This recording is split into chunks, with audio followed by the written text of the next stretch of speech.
Non-élection du nouveau maire de la ville de Ouidah, que disent exactement les articles 400 et 405 de la loi instituant la décentralisation en République du Bénin? C'est le thème que se propose d'aborder ce numéro de Faire croiser, un programme co-organisé par Eden Télévision et Diaspora FM. Avec nous sur ce plateau, Peggy Dovik Dagba, bonjour. Bonjour à vous, tranquille à 4 Belentin, chers amis téléspectateurs et auditeurs, bonjour. Et bien sûr, le cas en suspens dans la ville de Ouidah porte à sa gueule beaucoup de questions et de questionnements. Et pour y répondre, forcément, un expert en la matière, aujourd'hui avec nous, Franck Kenevo, il est journaliste, fondateur de la fondation Le Municipal. Il est bien évidemment expert en décentralisation et c'est avec lui que nous allons tenter une fois de plus de comprendre la nébuleuse qui accourt au conseil municipal de Ouidah. Monsieur Franck Kenevo, bonjour. Bonjour, chers confrères. Merci beaucoup d'être avec nous. Aujourd'hui, vous êtes avec nous parce que vous avez quand même de quoi vraiment nous parler de cette situation dans la mesure où vous vous investissez dans ce domaine. Vous êtes un expert en décentralisation. Vous avez fait beaucoup de travaux dans ce domaine. Alors dites-nous exactement qu'est-ce que vous inspire le cas en suspens à Ouidah. Merci beaucoup. Ce qui se passe à Ouidah, il faut le déplorer dans un premier temps parce que lorsque il y a instabilité à la tête d'une commune aussi importante comme Ouidah, c'est le développement local, c'est la démocratie à la base que nous poursuivons à travers la décentralisation qui sont menacés, qui sont au ralenti. Les populations de Ouidah, j'ai suivi tout à l'heure sur votre antenne un citoyen de Ouidah qui se plaignait de l'état de la voie entre Ouidah et Pomassé, une piste rurale qui relève de la compétence de la commune. Tous ces enjeux sont là et c'est les querelles de personnes, c'est l'instabilité à la tête de la commune de Ouidah depuis, disons, plus d'une année. Et donc ça pose un problème de responsabilité au niveau des leaders de cette commune. Ouidah n'est pas le premier cas. On a observé au niveau de plusieurs collectivités cette situation, ce type de guéguerre où vraiment le conseil communal est paralysé, est bloqué. Donc, il y a eu le vote de défiance que le préfet a validé. Maintenant, il faut passer à l'élection du maire. Et donc là, je ne sais pas pourquoi cette polémique est arrivée, parce que généralement, le code électoral qui est venu préciser un peu comment les lois sur la décentralisation, dans l'aspect élection du maire, devront être appliquées. Bon, ça a servi à plusieurs élections et réélections au niveau de plusieurs communes déjà. Nous sommes à la commune de Ouidah est la 6e ayant connu une destitution de maire depuis 2015. Alors sur la question, moi je voulais comprendre. Vous l'avez dit, 5 communes ont connu la même situation, s'en sont sortis, on a pu élire le maire à ce niveau-là. Mais quelle est la particularité ici à Ouidah qui empêche l'élection du nouveau maire? Le cas de Ouidah n'est pas nouveau. C'est-à-dire, il y a une majorité absolue qui est sortie des urnes, directement des urnes, et c'est la majorité qui a porté Séverin Adjovi à la tête du conseil communal de Ouidah. On a vu ça dans plusieurs communes déjà. Mais on a pu avoir quand même la majorité pour le destituer. Oui, c'est-à-dire le vote de défiance a eu lieu sur une certaine majorité, mais pourquoi cette majorité-là ne sert pas à l'élection du nouveau maire? Non, parce que si vous faites la lecture combinée des articles 400 et 405 du Code électoral, l'article 400 du Code électoral voulant remédier à un certain nombre de situations où les majorités sorties des urnes ont souvent été flouées, notamment à Calavi. Vous savez, nous sommes à la 3e mandature des conseils communaux et municipaux. À Calavi, en 2003, la RB avait la majorité, mais n'a pas pu avoir le maire. Liamidi de Dravot, qui est du PRD et qui avait 2 conseillers. Il y avait lui et son second. C'est eux qui ont servi à dribbler la renaissance du Bénin. Donc, c'est arrivé encore en 2008. Suivante, voilà. La même chose s'est produite avec le colonel Oussou Guédé. Donc, les législateurs ont estimé qu'il faut respecter le choix des citoyens. Lorsque les citoyens donnent une majorité absolue à une liste ou à un parti politique, il faut forcément que cette configuration-là soit respectée dans l'élection du maire. Et qu'est-ce qui se passe? Le cas ici, est-ce que la majorité, c'est la moitié plus 1 des conseillers ou le plus grand nombre de conseillers pour une liste? La loi a été claire, c'est la majorité absolue, donc la moitié plus 1. Je crois que Séverin Adjovi, ayant eu 10 sur 19, a la majorité absolue. Parce que la majorité absolue de 19 se fait, 19 divisé par 2, ça fait 9,50 je crois. 9, donc ça fait 10. Oui. Il y en a plus 1. Mais lorsque nous parlons de vote, la majorité absolue, c'est au-delà de la moitié. Tout à fait. Et donc, c'est de cette manière qu'il s'est fait élire maire en 2015. Maintenant, il y a 2 petites nuances que les élus de Ouidah ont voulu introduire.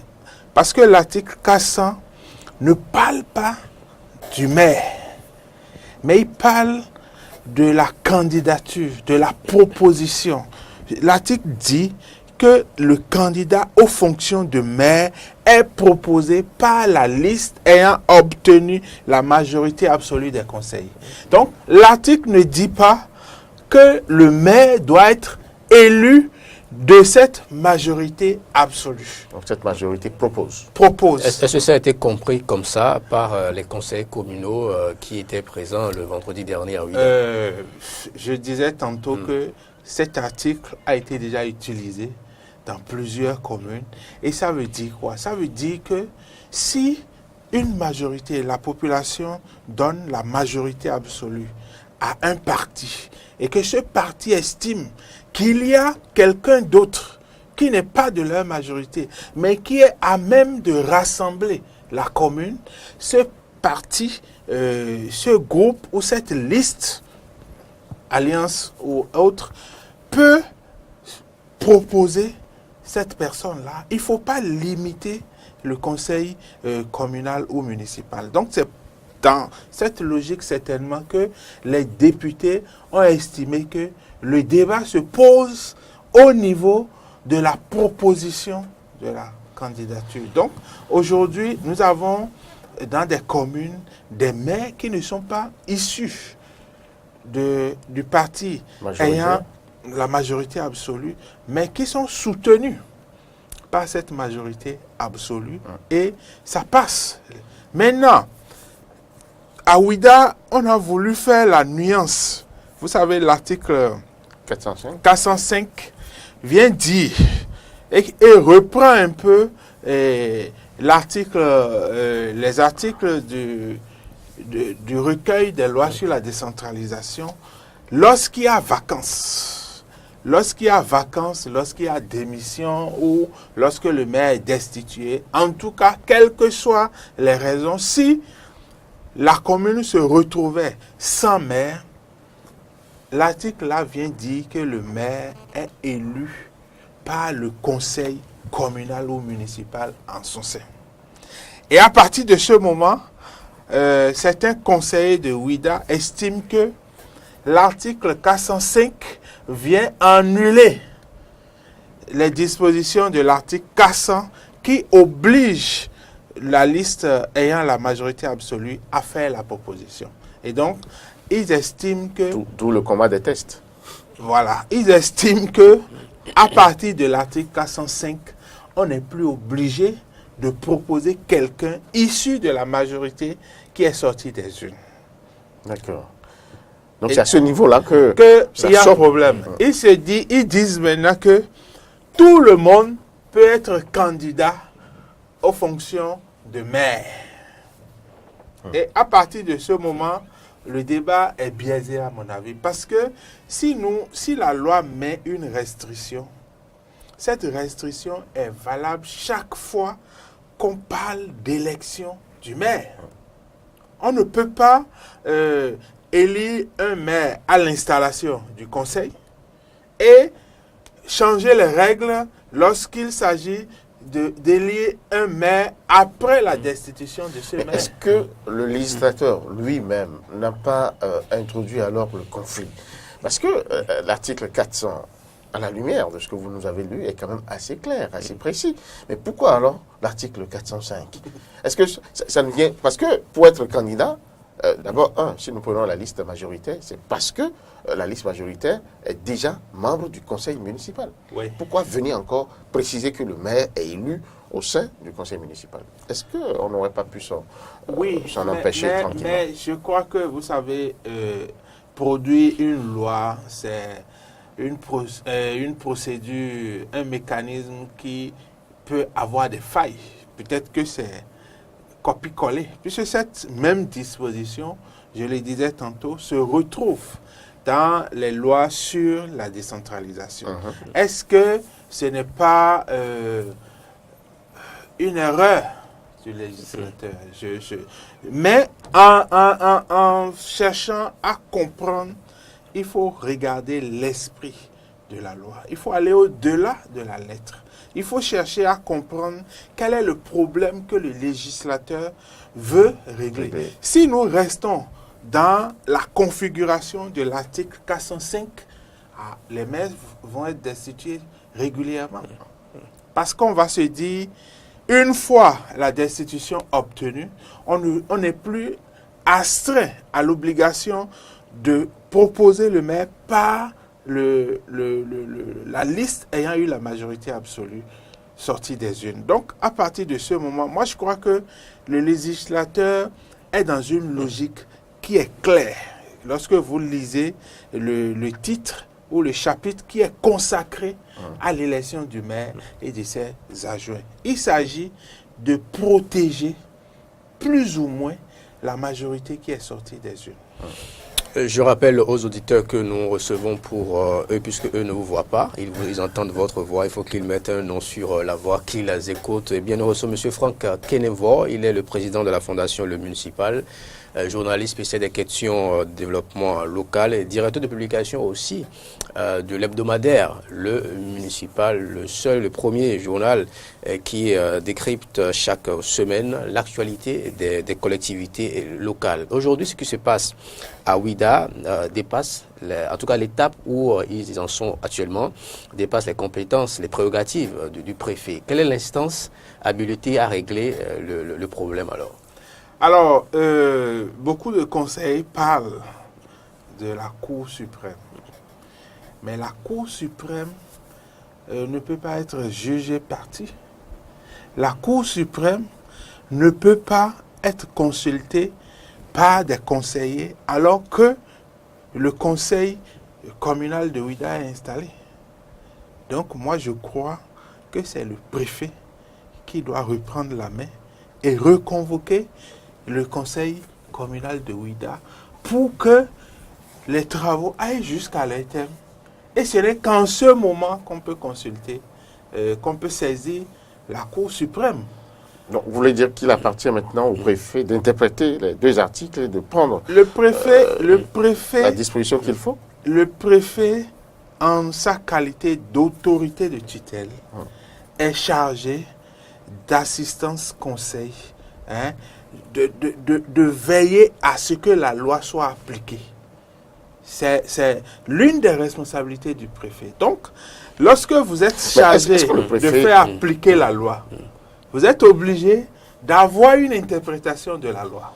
Oui. Est-ce que le préfet est pourvu des capacités nécessaires pour interpréter la loi? Le préfet de l'Atlantique, c'est un administrateur rompu qui a servi dans plusieurs préfectures, qui a été secrétaire général du ministère, qui a été sous-préfet, chef, tout ça là.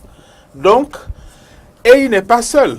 Quand on parle d'une administration préfectorale, il y a le secrétaire général de la préfecture, qui a aussi un cadre compétent. Il y a les chargés de mission. Donc, aujourd'hui, les 12 préfectures que compte notre pays sont suffisamment outillées pour faire face à la gestion de la tutelle. Et la question que nous évoquons n'échappe pas à la tutelle. Aujourd'hui, tout le monde parle de la Cour suprême. Mais la Cour suprême ne peut pas être consultée par les citoyens. La Cour suprême, à part le président de la République, à mon avis, il n'y a plus une autre instance des citoyens pour consulter et demander l'interprétation d'une loi à la Cour suprême. Donc, alors, vous voulez dire que l'acte, excusez-moi, l'acte pris par le Conseil, en tout cas les conseillers de WIDA, parce que nous avons appris par voie de presse, c'est vrai qu'on n'a pas encore la preuve matérielle, que la Cour suprême a été réellement saisie. Oui. Ça veut dire que ce sera de nul et de nul effet. Ce sera une perte de temps. Si cette saisie n'était réelle. Ce serait une perte de temps. C'est-à-dire, la seule fois où la loi permet à des conseillers de saisir la Cour suprême, c'est pour l'installation du conseil communal. Lorsque le préfet ne s'exécute pas dans un certain délai, on permet à au moins 2 conseillers de saisir la Cour suprême pour faire installer le conseil communal ou municipal. Mais nous sommes ici dans un cas de figure où il faut appliquer la loi et ceux qui seront mécontents vont saisir la Cour suprême. Nous ne sommes pas dans un cas de figure où on va demander l'interprétation de cette disposition à la Cour suprême. Donc, je suis surpris que tout le monde dise que la Cour suprême va trancher, la Cour suprême va trancher. La Cour suprême tranche lorsqu'il y a des actes qu'on lui défère. Donc ici, il n'y a pas encore d'acte. Il n'y a pas d'acte. Ils ont reporté la séance.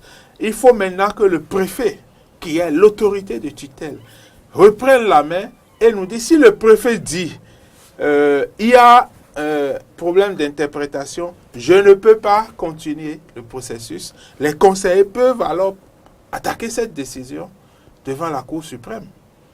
Mais quelle est la décision qu'on veut attaquer devant la Cour suprême? Quel est l'acte administratif? Avez-vous l'impression donc que le préfet est en train de jouer à la politique de l'autruche, il fuit ses responsabilités? Non, je crois que le préfet, devant la situation, en tant qu'autorité, est représentant de l'État dans le département, représentant du chef de l'État et de chaque ministre du gouvernement. Parce que les gens pensent que les préfets sont les représentants du ministre de la décentralisation. Non, le préfet représente chacun des ministres. Il représente l'ensemble du gouvernement. Il représente donc le chef de l'État dans le département. Et je crois que très certainement le préfet a rendu compte à ses supérieurs hiérarchiques et il doit prendre une décision parce que la décision lui incombe. Donc nous sommes dans un cas de figure où WIDA, c'est un peu le quartier latin du Bénin. Donc les conseillers ont réfléchi, ont voulu interpréter les textes de loi à leur manière. Donc il faut que le préfet intervienne pour trancher cette situation. Et s'il ne reconvoque pas la séance? Non, vous savez, l'autorité de tutelle n'a pas intérêt à empêcher une commune de fonctionner. Vous savez, le cas de WIDA est un peu complexe parce que non seulement la majorité absolue qualifiée des 2/3, plus de la majorité qualifiée des 2/3, parce qu'ils étaient 15 sur 19 à avoir destitué le maire sortant, ont décidé, cette majorité-là a décidé de paralyser les activités du conseil communal de WIDA. Et donc, il y a urgence pour que le préfet puisse trouver la formule pour reconvoquer les conseillers communaux de WIDA afin qu'il puisse délibérer sur l'élection du maire. Il faut... Mais alors, sur quelle base le préfet a eu alors à suspendre la séance du 30 Non, juin dernier? Lorsqu'il y a divergence, lorsqu'il y a confusion, il peut suspendre la séance. Le temps de prendre en compte les différents arguments qui ont été évoqués. Mais ça ne veut pas dire qu'il est dessaisi et que c'est la Cour suprême qui va trancher. Non. Le préfet n'a pas encore abdiqué Donc le préfet garde encore la main sur le dossier, à mon avis, et devra revenir rapidement. Comment comprendre l'éclatement du bloc que formaient les 15 conseillers qui, en tout cas, s'étaient retrouvés, s'étaient entendus pour destituer le maire? Et maintenant qu'il s'est agi d'élire son remplaçant, et le bloc s'est éclaté.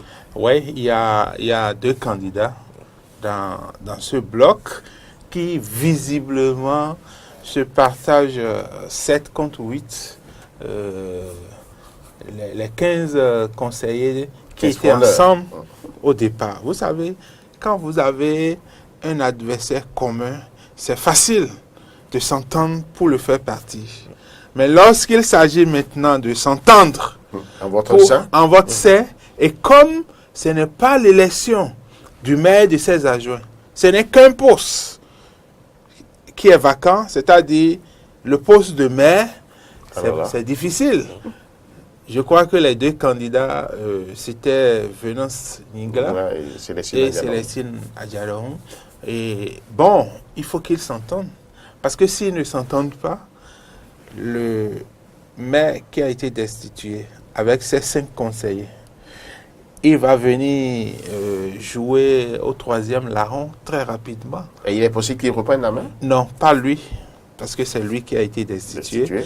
Mais quelqu'un de son camp. Je crois que il a les adjoints avec lui, les adjoints au maire avec lui et autres. Donc, il faut faire attention. Parce que, qu'est-ce qui va se passer? Si cette majorité perdait encore la mairie, on peut retomber dans un nouveau commencement de destitution. Parce qu'ils vont se dire, on a destitué pour régler un problème qu'on n'a pas réglé. Et donc, ils vont encore s'entendre pour faire partir le maire qui ne sera toujours pas de leur bord. Donc, vraiment, il faut que le sens de responsabilité puisse maintenant réintégrer le forum et que chacun puisse comprendre que on n'est pas obligé d'être maire pour servir sa commune. Là où vous êtes, chacun de vous, ne serait-ce que par vos micros, vos caméras, vous servez les différentes communes du pays. Il y a des gens qui ne sont pas maires, mais qui facilement payent de leur poche pour remblayer les trous dans leurs ruelles, pour nettoyer, pour arroser les arbres qui sont plantés dans leur environnement. Il y a plein de gens qui travaillent à régler des problèmes dans les communes sans être maires. Alors, tantôt vous parliez du préfet qui garde la main, qui a la responsabilité de régler la situation, mais est-ce qu'il ne pourrait pas être sujet à ce qu'on pourrait appeler des considérations politiques? Vous n'êtes pas sans savoir que beaucoup de gens voient une certaine main invisible derrière, étant le représentant au niveau local direct du chef de l'État. Si jamais il donnait la conduite à tenir dans un sens comme dans l'autre, est-ce qu'il ne serait pas taxé d'être franchement le bras exécutif de cette main invisible? Vous savez, le préfet comme le maire, ils sont tous des autorités politico-administratives. Et donc, il faut méconnaître, mépriser leur dimension politique, c'est se tromper. Les préfets que vous voyez sont des autorités politiques et administratives. La loi les reconnaît plus comme des autorités administratives. Mais dans la pratique, c'est des autorités politiques. Parce qu'ils représentent un gouvernement. Le gouvernement est éminemment politique. Il représente le chef de l'État. Le chef de l'État, c'est un homme éminemment politique. Donc, à partir de ce moment, vous savez, il y a quelques années, des maires ont réussi à avoir contre eux la majorité qualifiée des 2/3 pour être destitués. Mais les préfets ont refusé de convoquer la séance. D'abord, le maire lui-même refuse de convoquer. Le préfet, étant de leur bord politique, refuse de convoquer. La Cour constitutionnelle a délibéré sur ces questions-là. Donc, dire que le préfet est neutre, c'est difficile. Mais sa neutralité doit être guidée par la loi. Lorsque vous êtes préfet et vous voyez que visiblement, même si c'est votre bord politique, la loi ne l'arrange pas, vous devez vous plier à la loi parce que toutes les autorités de l'État, de la République, sont soumises à la loi. Mais l'interprétation de cette loi se fait malheureusement d'un interpréter la loi suivant les intérêts aussi, parfois. Oui, et ça, tant que notre culture de la démocratie, notre culture de l'intérêt général ne sera pas élevée, nous allons connaître ces cas de figure parce que c'est des êtres humains. Contrairement au maire qui est sous tutelle, le préfet est dans un lien hiérarchique avec le gouvernement. C'est-à-dire, le gouvernement le nomme et le gouvernement met fin à ses fonctions quand et comme il veut.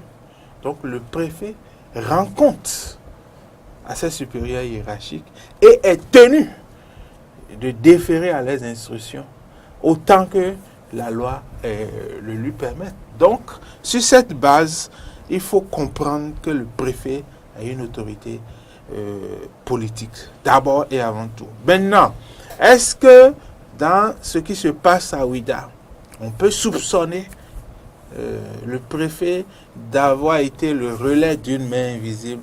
Je ne pense pas. Parce que moi, j'ai rencontré les conseillers fondeurs, j'ai discuté avec eux, leur rage est sans pareil. Leur colère contre le maire qui est parti était très très forte. J'ai parlé avec eux, j'ai souhaité l'apaisement, hein, et je leur ai dit, si vous n'arrivez pas à les destituer, ayez une séance de conciliation entre vous. Vous n'avez même pas besoin du préfet ou d'une commission installée par l'administration.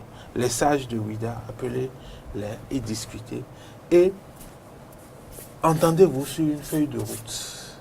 Mais il n'était pas possible de les réconcilier. Donc, à partir de ce moment, je crois que le problème est parti fondamentalement de Ouidah même.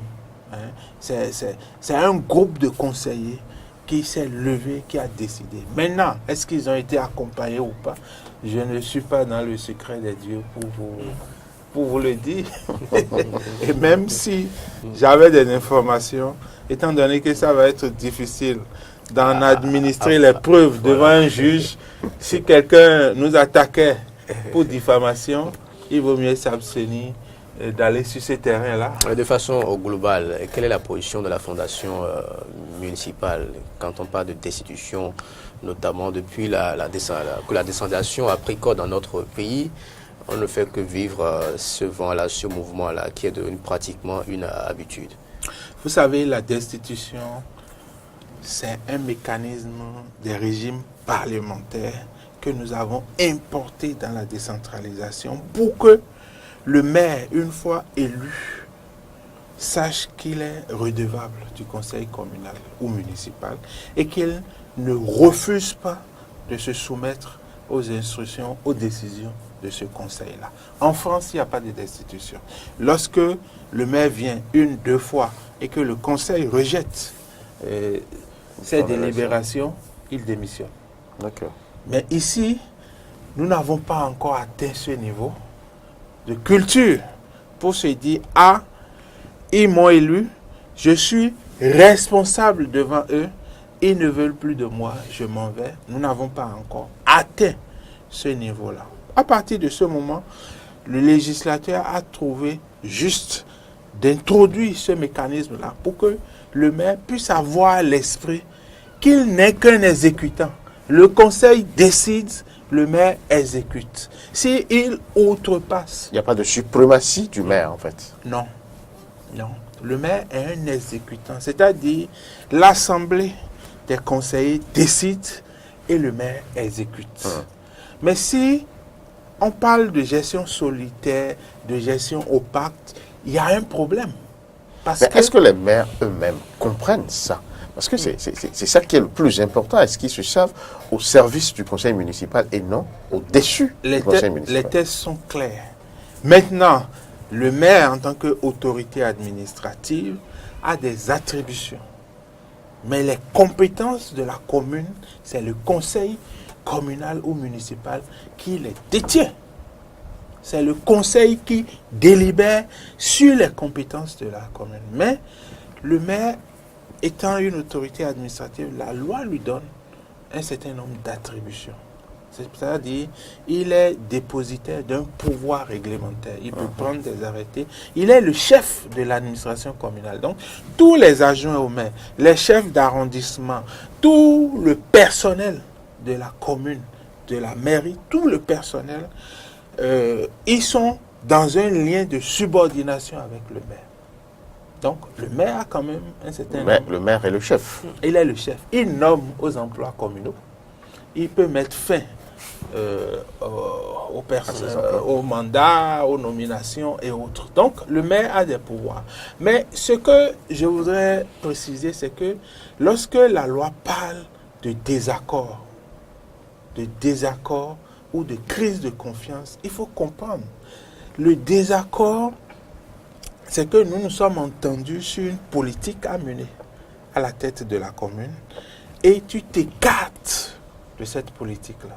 Donc, nous sommes venus, par exemple, pour promouvoir l'éducation, pour faire en sorte que les fils et les filles de notre commune puissent accéder facilement à l'éducation. Et tu nous présentes un budget où il n'y a aucune construction de salle de classe. Tu t'écartes de ce dont nous avons convenu. Ça, c'est le premier aspect. Le deuxième aspect, on dit crise de confiance. Crise de confiance, c'est lié à la personne du maire. Nous sommes au Bénin.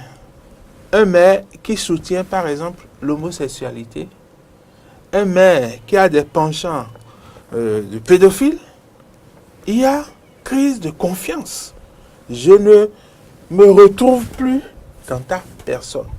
Alors, ici, on parle tout le temps de mauvaise gestion des ressources pour destituer le maire, alors que les dispositions, je crois que c'est l'article 154, parlent de fautes lourdes lorsqu'il y a mauvaise gestion des ressources, lorsqu'il y a détournement, lorsqu'il y a faux en écriture publique, lorsqu'il y a manquement à la déontologie administrative. Ces éléments-là ne conduisent pas à la destitution du maire, mais à une autre procédure qui est la procédure pour faute lourde. Et là, le maire a l'occasion de se défendre. Mais quand on parle de destitution, on n'apporte pas les preuves des accusations parce que la destitution est politique. Et ça se passe très vite. Si le préfet accélère les délais, on peut destituer un maire en 2 mois, 3 mois. Mais quand on parle de faute lourde, il y a le conseil départemental qui doit siéger et le maire on va lui notifier les accusations. Il va se défendre. Et si on n'est pas satisfait, le ministre de la décentralisation reçoit le rapport dressé par le préfet, peut le suspendre et envoyer le dossier à la justice pour qu'on voit clair. Maintenant ici, dans la procédure de destitution, on dit le maire a volé, le maire gère de façon opaque. On le destitue et puis il n'y a plus de suite. Et l'argent volé, et l'argent mal géré. Donc, la fondation, le municipal, souhaite que les conseillers comprennent qu'il y a 2 mécanismes pour mettre fin aux fonctions d'un maire. On peut engager la procédure pour faute lourde lorsqu'on estime que le maire gère mal les ressources de la commune, lorsqu'on estime que le maire ne gère pas bien même les ressources humaines, ou même lorsqu'on a des doutes par rapport au maire. Mais comme je l'ai dit tantôt, si vous voulez destituer le maire, il faut que les deux conditions, l'une des deux conditions soit remplie, soit désaccord grave, soit crise de confiance. Et regardons qu'est-ce qu'on met dans des accords graves. Il peut y avoir des désaccords graves que sur le plan politique, sur le plan du projet de société, du projet de ville au niveau des communes. On parle de projet de ville. Donc, si par exemple la majorité des conseillers souhaitent une relation apaisée avec le gouvernement et le maire, il veut une relation conflictuelle, on peut parler de désaccord. Si par rapport à la politique que nous voulons mener et sur laquelle nous nous sommes entendus au départ, tu changes, il y a effectivement un désaccord grave. Maintenant, la crise de confiance est plutôt liée à la personne. Peut-être que tu fréquentes des gens et puis on se dit, ah, c'est des mafieux. On ne veut pas. Pourquoi notre maire serait tout le temps en compagnie des mafieux? Ou bien une affaire circule où on dit que, bon, le maire, vraiment, il porte atteinte aux bonnes mœurs, etc., etc. Nous, on veut la moralité à la tête de notre commune. Bon, il y a des éléments, des indices, mais nous espérons que... Mais est-ce que tout ceci est contenu dans la loi? Non, ce n'est pas dans la loi. Et normalement, c'est le juge administratif qui doit rendre des décisions pour que nous puissions avoir une explication. Par exemple, au niveau de la tutelle, la Cour constitutionnelle a été obligée de donner des éléments de définition que la loi n'a pas prévu, n'a pas donné. Donc, aujourd'hui, lorsqu'on parle de tutelle, la Cour constitutionnelle a rendu une décision qui fixe les limites de la tutelle, qui dit quand est-ce que le préfet peut se substituer au maire, quand est-ce que on peut parler d'abus de tutelle et autres. Donc, il faut aussi que par rapport à la destitution, on puisse avoir des décisions de nos tribunaux sur la question pour que la jurisprudence vienne compléter la loi qui est vraiment laconique et qui expose les maires à des chantages, à des marchandages. C'est pourquoi nous avons proposé que les délais soient rallongés. Hein? Au lieu de faire 2 semaines, on peut faire 2 mois. Au lieu de dire que c'est la majorité absolue qui saisit le préfet, on peut dire que c'est les 2/3 d'abord. Et le vote, on peut corser, on peut aller au-delà pour que lorsqu'il est nécessaire de destituer un maire, que tout le monde soit unanime là-dessus. Mais qu'on ne laisse pas le maire dans un genre de face-à-face où il n'a pas d'âme pour se défendre. Lorsque la majorité des conseillers, la majorité qualifiée des 2/3 se retrouve, le maire n'a plus rien. S'il reste solidaire, le maire ne peut plus rien faire. D'où la nécessité de toiletter les les tests aujourd'hui. Vous savez, nos tests ne sont pas mauvais.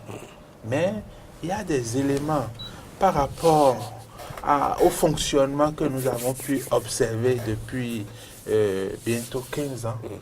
Il y a des éléments qu'il faut améliorer. Hein.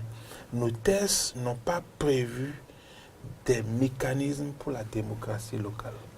Or, quand on parle de décentralisation, on parle de développement local, on parle de démocratie à la base. Si nous avions eu des mécanismes de démocratie à la base, vous ne verrez pas des gens apparaître comme ministres sans avoir fait leurs preuves à la base. Vous voyez, en France, les ministres tiennent à garder leur mandat local. Parce que c'est par là qu'ils ont commencé. Ils ont commencé dans leur quartier, ils ont commencé dans leur arrondissement, ils ont commencé dans leur commune. Et ils ont eu le temps de se forger une personnalité politique. Quand ils deviennent ministres, ça coule. Et non seulement ça coule, mais ils ne sont pas attachés. Ils sont libres de démissionner quand ils veulent et quand ça ne va pas. Donc, c'est la décentralisation qui permet d'avoir cet apprentissage de la démocratie. On ne peut pas commencer l'apprentissage de la démocratie en devenant président de la République. Depuis 90, tous les présidents de la République que nous avons eus ont échappé au système partisan.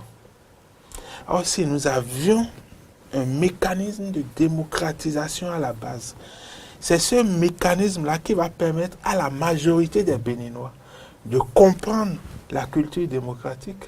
La démocratie aujourd'hui est institutionnelle dans notre pays. La décentralisation devrait permettre de régler ça. Mais on n'a pas mis les dispositions dedans. Deuxièmement, on parle de développement local. Aujourd'hui, il est connu, il est certifié qu'on ne peut pas faire le développement d'une communauté à sa place. Comment les citoyens participent à ce développement? Comment les forces, la chefferie traditionnelle, comment les forces, les leaders au niveau local, des gens qui ont développé leur leadership depuis des années et qui sont incontournables dans leur localité, comment on met tout cela ensemble sous l'égide du conseil communal pour faire le développement de la localité. Donc, il faut que nos lois soient renforcées. Non, nous parlons aujourd'hui de tutelle. La tutelle pose problème, surtout avec le préfet Tovoula qui ne veut rien laisser passer. Et donc, aujourd'hui, les gens se posent des questions par rapport à la tutelle. Donc, il faut affiner les tests de loi par rapport à la tutelle. Il faut renforcer le rôle du conseil communal dans l'animation du développement et de la démocratie dans la commune. D'accord. Merci à vous. Nous arrivons au thème de cette Déjà émission. Déjà, On vous permet de dire un mot sur la fondation, le municipal. Oui. Quelle est sa genèse? Elle est née pour régler quel problème? En fait, la fondation, le municipal, a compris que la décentralisation, ce n'est pas seulement créer des communes, élire des maires et des conseillers. Non. La décentralisation, c'est une réforme majeure pour notre pays et tout le monde doit participer. Mais pour participer, il faut connaître les enjeux de la décentralisation. J'en parlais tantôt, c'est la démocratie à la base, c'est le développement à la base. Donc, notre vision, c'est d'expliquer, c'est de vulgariser tous ces mécanismes de la décentralisation pour que l'ensemble des Béninois puissent adhérer.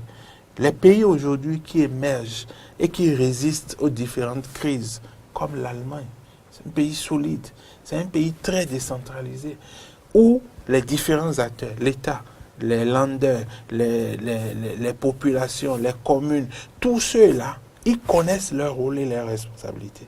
Donc notre ambition, c'est que tous les Béninois connaissent leur rôle, leurs responsabilités dans la mise en œuvre de la décentralisation et l'assument. Merci beaucoup à vous. J'avoue qu'il fait un froid de Sibérie dans votre studio. C'est juste pour les bonnes conditions de déroulement de l'émission. J'ai pratiquement gelé. Ne vous en faites pas, nous prendrons les dispositions qu'il faut pour que vous ne soyez pas forcément mal dans votre peau. Franck Kenevo, vous êtes expert en décentralisation, vous êtes le président de la fondation Le Municipal. Vous étiez avec nous pour décrypter un peu cette actualité au niveau de la mairie de Ouidah qui n'a pas pu élire son nouveau maire en remplacement de celui qui a été destitué. Nous sommes allés au fond des articles 400 et 405. Vous nous avez permis également d'aller dans d'autres aspects de la décentralisation qui ne sont pas toujours connus du commun des Béninois, encore moins des autorités. Vous nous l'avez dit sur ce plateau, M. Franck Kenevo, que c'est le préfet qui garde la main, en tout cas pour l'instant, pour élire effectivement le maire, qui à ce qu'on puisse en tout cas déférer cette élection pour ceux qui ne seraient pas d'accord devant la Cour suprême. Et c'est à ce moment seulement que la Cour suprême pourra entrer en scène. Élément important donc que nous retenons à la sortie de cette émission. Merci d'avoir été avec nous. C'est moi qui vous remercie. En nouvelle diffusion, ce programme pour le rendez-vous sur Diaspora FM à 14h du lundi au vendredi, vous le savez, sur Télévision à 13h30.